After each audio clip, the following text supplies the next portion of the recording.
Right. మరో అంశంలోకి వెళ్దాం. నెయ్యిలో నిలువు దోపిడీ, రేటు పెంచి పంచుకున్నారు. హెరిటేజ్ అనుబంధ ఇందాపూర్ డైరీ కోసం చంద్రబాబు ప్రభుత్వ కుట్ర. టీటీడీ నెయ్యి కాంట్రాక్టులో ఇందాపూర్ వాటా బట్టబయలు అంటూ నందిని డైరీని అడ్డం పెట్టుకుని కథ నడిపిన బాబు సర్కార్. నెయ్యి ధర కిలో 495 నుంచి 716 రూపాయలకు పెంచారు. పెంచిన రేట్లతో L1 నందిని డైరీకి 20 లక్షల కిలోల కాంట్రాక్ట్ ఖరారు. తర్వాత 10 లక్షల కిలోలే సరఫరా చేయగలమని ఆ సంస్థతో చెప్పించారు. మిగిలిన 10 లక్షల కాంట్రాక్టు ఇందాపూర్ డైరీకే అంటూ మొత్తం అన్ని వివరాలతో సహా ఈ నోటిఫికేషన్లు వీటన్నిటితో సహా ఇవాళ సాక్షిలో చాలా ప్రముఖంగా వచ్చింది. అదే టైంలో ఇక ఎల్లో మీడియా ఆయన ఉన్నారు కదా, ఆయన పాపం చాలా ఆవేదన చెందుతూ జగన్ గారి క్షమాపణ చెప్పాలంటే ఈ మొత్తం ఈ కల్తీ నెయ్యి వ్యవహారంలో ఆయన రాసుకున్నాడు. ఎక్కడ చంద్రబాబు గారి గురించి కానీ చంద్రబాబు గారు మాట్లాడిన ఏది ఆవు నెయ్యిలో పంది కొవ్వు ఇట్లాంటివన్నీ అనాలంటేనే చికాకు పుడుతుంది. వాటి గురించి ఎక్కడ ప్రస్తావించకుండా జగన్ గారి మీద పడి తెగ ఆడవటం, ఇది ఎక్కడ నిజంగా ఆయన సబార్డినేట్గా వ్యవహరిస్తున్నారా లేదా ఇంకా అంతకంటే ఘోరంగా వ్యవహరిస్తున్నారా? ఎవరిని మోసం చేయదలిచాడో అర్థం కావట్లేదు. అలాగే మరోవైపు విజయ పేరుతో కల్తీనే జరుగుతూ ఉందని చెప్పి సీఎం చంద్రబాబుకు లేఖలు రాసినా స్పందించలేదని చెప్పి విజయ డైరీ తెలంగాణ చైర్మన్ గుత్తా అమిత్ రెడ్డి గారు బాధపడుతున్నారు. మరోవైపు కొన్ని చోట్ల వీటికి సంబంధించి వచ్చినటువంటి వార్తలు ఇవన్నీ చూస్తే అసలు విషయాలను వదిలేసి ఏదో రకంగా డైవర్షను. రామ్నాథ్ గారు చెప్పండి, నిన్న సజ్జల గారు చెప్పారు, అట్లాగే ఇప్పుడు వాళ్ళ వార్త వచ్చింది. మరోవైపు ఏమో ఆయన చాలా అమాయకంగా చాలా తెలివిగా జగన్ గారి మీద పిచ్చిరాతలు రాయటం, వీటన్నిటి మీద మీ విశ్లేషణ ఏమిటి? కొమ్మినేని గారు, రాధాకృష్ణ గారు తాను సబార్డినేట్ కాదు అని వివరించుకోవాల్సిన పరిస్థితి ఏమొచ్చింది అంటే ఇప్పుడు వాళ్ళ అంతరాత్మే ప్రశ్నిస్తోందేమో. మనం రాసే రాతలు మన పత్రిక తీరు చూసిన తర్వాత ఎవరికైనా కూడా సబార్డినేట్ చంద్రబాబు నాయుడు గారి కింద పనిచేసే వ్యక్తుల్లా కనపడుతున్నాం అనుకున్నారేమో, కానీ వివరణ ఇచ్చుకున్నారు. సబార్డినేట్ కాకపోతే, స్నేహం లేకపోతే, ఒక రోజు ఇంటర్వ్యూలో ఏం మాట్లాడారు ఎన్టీఆర్ గారి గురించి, ఆరోగ్యశ్రీ గురించి, ప్రభుత్వ ఉద్యోగుల గురించి. ఆరోగ్యశ్రీని ఎత్తేయండి, మీరు ఏదైతే పెట్టండి, మేము బొంబాటు చేస్తామని ఆ రాధాకృష్ణ గారు అన్నారు కదా. సబార్డినేట్ కాకపోతే ఒక మీడియా సంస్థ అధినేత అయితే ఒక ముఖ్యమంత్రికి మీరు ఆ స్కీమ్ ఎత్తేసేయండి, ఇంకో ప్రయోగం చేయండి, మేము దాన్ని బొంబాటు చేస్తామని ఎందుకన్నారు?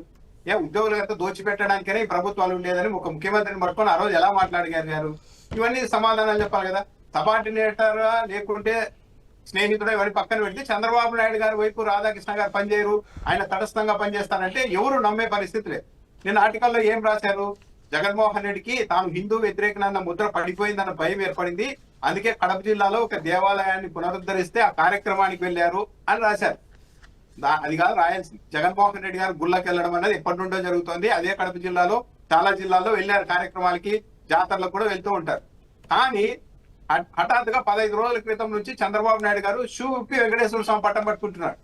దీనికి రాయాలి అంటే చంద్రబాబు నాయుడు గారికి తాను హిందూ వ్యతిరేకనన్న ప్రజల్లోకి వెళ్ళిపోయింది, నేను హిందూ వ్యతిరేకనని. కాబట్టి అందుకని దాన్ని కవర్ చేసుకోవడానికి షూ విప్పి పట్టాలు తీసుకుంటున్నాడా, షూ విప్పి మధ్య పూజలు చేస్తున్నారా అన్న దాని మీద రాధాకృష్ణ గారు రాయాలి. దానికి రాయలేదు. పైగా క్షమాపణ జగన్మోహన్ రెడ్డి గారు చెప్పాలి అంటున్నారు. నిజంగా ఒక పత్రికా నేత కరెక్ట్ గా రాయాలి అనుకుంటే ఈ విషయాల్లో అయినా సరే అభిమానం ఉండొచ్చు కొద్దిమేర అటు ఇటు, కానీ ఒక పచ్చి అబద్ధాన్ని ఊరేగిస్తున్నప్పుడన్నా తప్పండి ఇది అని చెప్పొచ్చు కదా.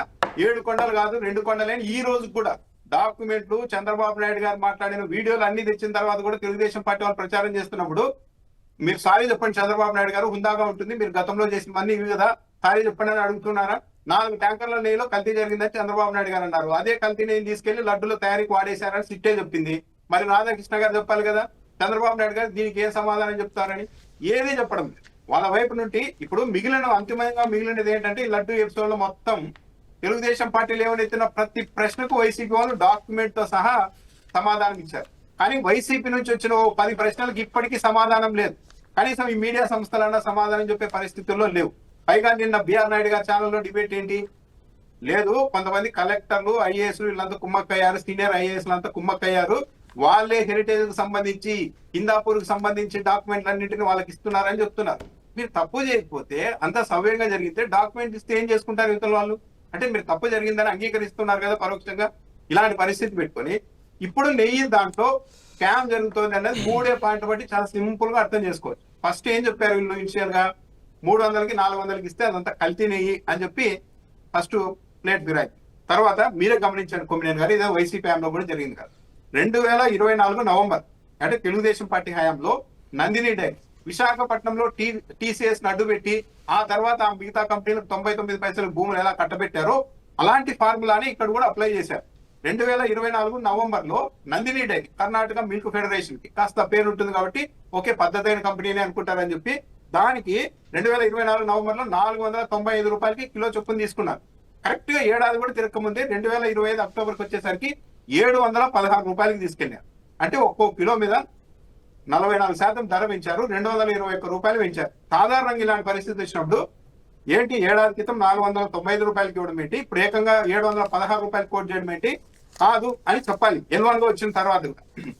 ఆ పని చేయకుండా అప్పగించేశారు. దీంతో పాటు 20 లక్షల కిలోల నెయ్యి సామర్థ్యానికి టెండర్ కి పిలిస్తే మాకు 20 లక్షల కిలోల నెయ్యిని సప్లై చేసే సామర్థ్యం లేదని నందిని చెప్పింది.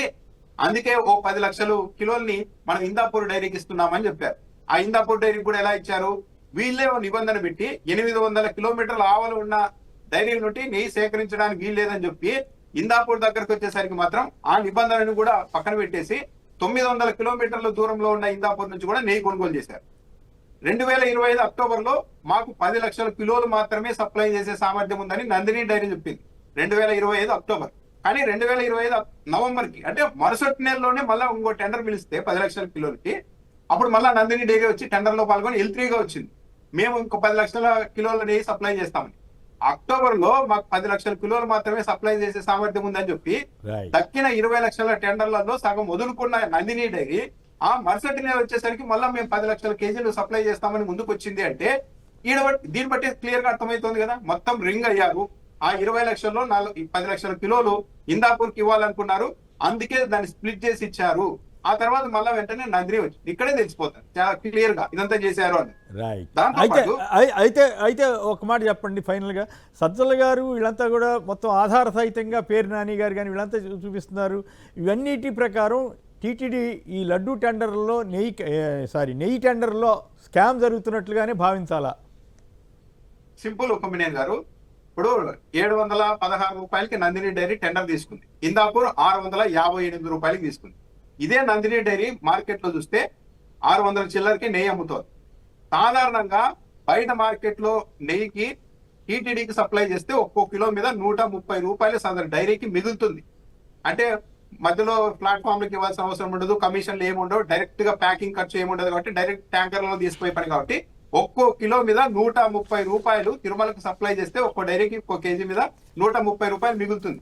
అలాంటప్పుడు ఇదే నందిని డైరీ బహిరంగ మార్కెట్ లో 640 రూపాయలకు అమ్ముతున్నప్పుడు టీటీడీకి సప్లై చేస్తే ఆ 640 రూపాయల్లో 130 రూపాయలు కనీసం 100 రూపాయలు తగ్గాలి, అంటే 500 చిల్లరకి వెళ్ళిపోవాలి. అలా కాకుండా 640 బయట ఇస్తూ 716 రూపాయలు టీటీడీకి ఇచ్చారంటే ఒక్కో కిలో మీద క్లియర్ గా కనీసం 200 రూపాయలు దోపిడీ జరుగుతోంది. ఈ డబ్బు ఎక్కడికి వెళ్తోంది అనేది ప్రభుత్వం సమాధానం చెప్పాలి. కానీ ఎక్కడా కూడా స్పందించడం లేదు. చూడండి, దీని మీద డిబేట్ జరగబట్టి నెల రోజుల నుండి ప్రశ్న వస్తూనే ఉంది పదే పదే, కానీ సూటిగా ఇది అని చెప్పే పరిస్థితుల్లో లేదు. అంటే క్లియర్ గా అంగీకరిస్తున్నారు ఇదంతా ఒక పెద్ద వ్యవహారం నడుస్తోందని.